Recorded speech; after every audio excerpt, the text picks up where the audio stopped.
When Trine 2 was first announced during E3 of some year, I can't remember which one, it was a very exciting moment for me. I must have rewatched that reveal trailer a dozen times. I was very excited.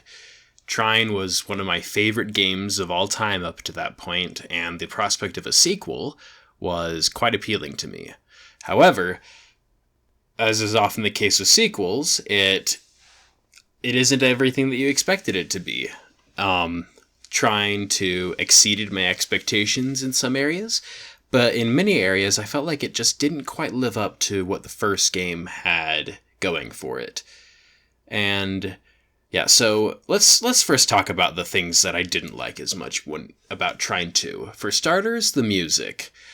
Ari Pulkkinen created a masterpiece of an album with the soundtrack to the first Trine.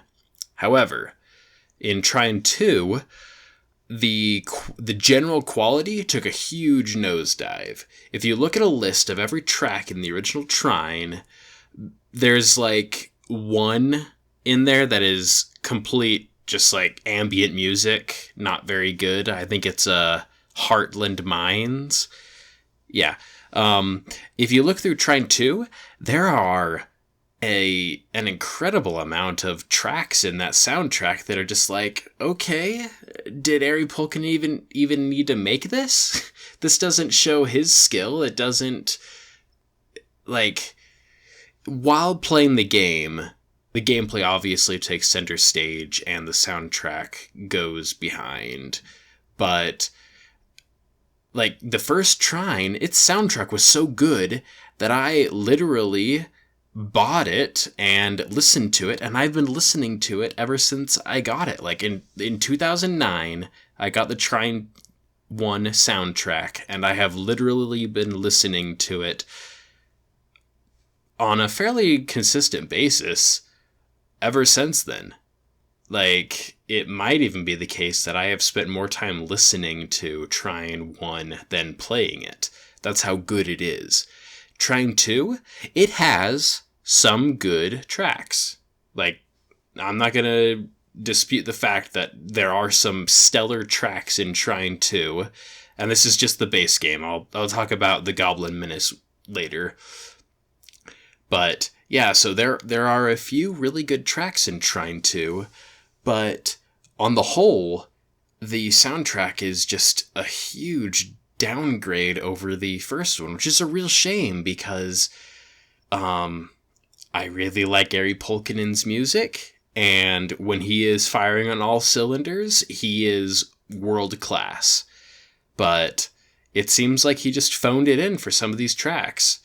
I'll show you some examples of tracks that just don't work very well, where they're just ambient.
But, on a more positive note, these tracks are absolutely divine. Some of them, especially Ice Warden Keep, they're like remixes of good tracks from the first game, which is alright.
But the Thieves Guild, now that's a great track.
And yeah, another part of Trine 2 that didn't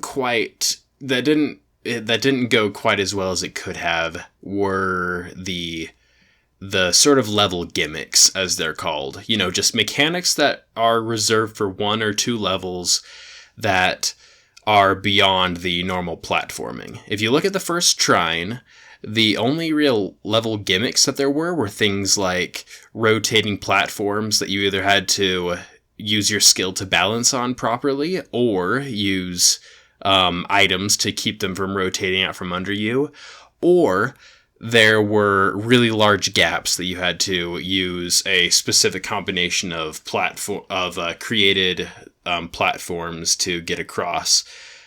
And beyond that, it was just it was basically just fairly standard platforming, jumping from platform to platform, maybe timing things just right, maybe hitting a switch here or there. So yeah, I feel like the first Trine was mechanically complex. Like the base gameplay of the first Trine is actually fairly involved and complex, but the mechanics that you encountered throughout the levels were fairly simple. And so they tried to, Frozen Byte, in their attempt to, take the series forward, they tried to do stuff with their level design. And I feel like a bunch of the time it just fell flat. Like, in some levels, you have to use portals. Now, it didn't help that for me, when I've played the game, when I've replayed Trine 2 for the last 2 times, my controller just didn't want to control these portals just right. You have to move them around using switches. And I found that using, trickery, I was able to bypass most of those puzzles. But unfortunately, the last time it showed up, I couldn't, and I had to actually switch my controller out from my keyboard in order to successfully solve that puzzle. I don't think that's a problem with that. That isn't a problem with the game. It's just a problem that I had. Anyway, but that puzzle itself, it isn't that interesting, really. I feel like if they did it once or twice in one level, then it wouldn't have overstayed its welcome. But using it I think it was 7 or 8 times over 2.5 levels, kind of, it felt more like a chore of setting it all up rather than something interesting. And speaking of the level design, in Trine 1, there were wooden surfaces placed high up all over the place. And if you've ever played Trine, you know exactly why that is significant, and that is Zoya's grappling hook. It is one of the most fun, like ways of traversal that I've ever played in a game. And Trine 1 just basically said, here's the level, and you can use Zoya all the time and have fun with it. In Trine 2, in order to make the other characters feel more viable, I think, they just didn't give you as many wooden platforms. And just like Zoya's grappling hook is a mechanic that is so intimately tied to how many times they give you objects that you can actually attach to, that removing them, it feels like they are deliberately nerfing her. And that's a real shame, because that was one of my favorite parts of Trine 1. And maybe they thought, well, people just breeze through these levels so fast. But if you've ever played a Sonic game, you know that mastering mechanics and just breezing, like, the reward for mastering a game's mechanics and knowing the level layout and learning how to, like, flow through the level, that, like, the reward for doing that is being able to sail right through a level, and it is so satisfying. And so removing nerfing the grappling hook for Zoya just ended up making the game feel less good than it could have than Trine 1. Like, I'll put it right there. It isn't as much fun to play as Zoya in Trine 2 than it is in Trine 1, which is a real shame.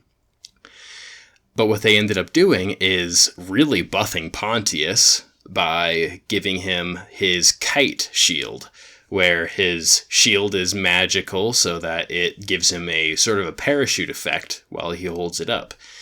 And this turns him into basically the main character for straight platforming. If you don't need to build a box or a plank using Amadeus, then it's usually you choose, like, if you're playing single player, then usually what you do is you choose either Zoya or Pontius.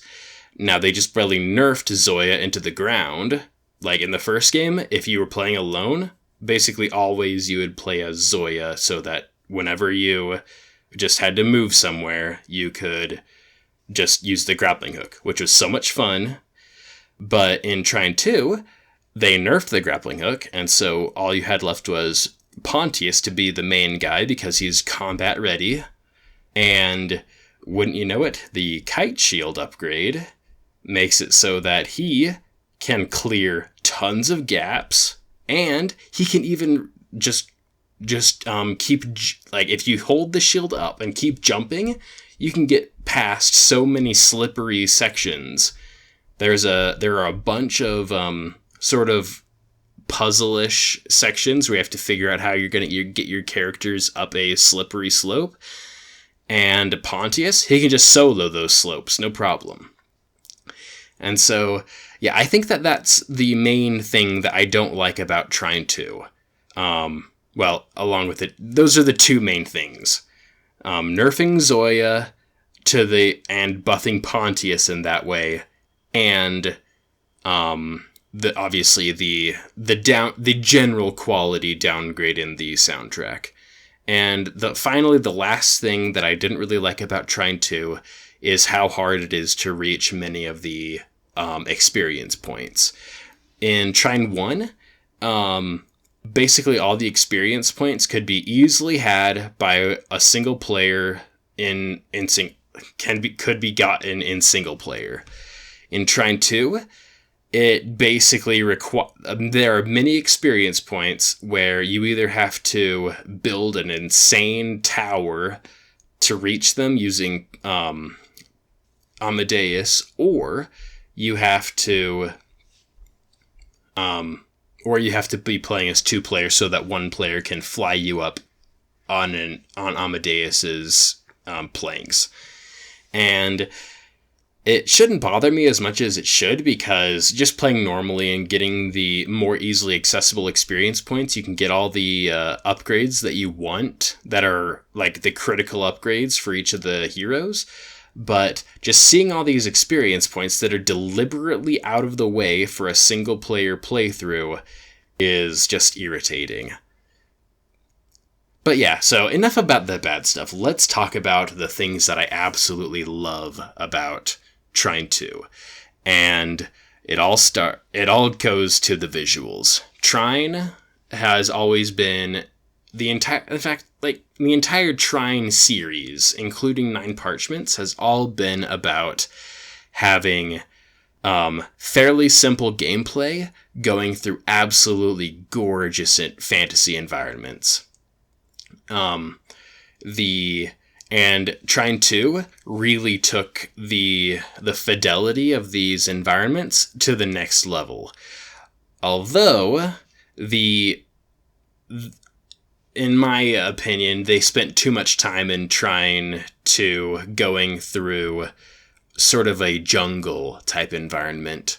There's nothing wrong with a jungle environment, but it really started to feel old after, you had your more normal, temperate environments at the beginning, and then it moved to the jungle, and then it sort of went through the jungle until you got to a big tree, but then you're still in the jungle when you get out of it, and it's not until you are transported to like the top of the mountain that you get out of the jungle.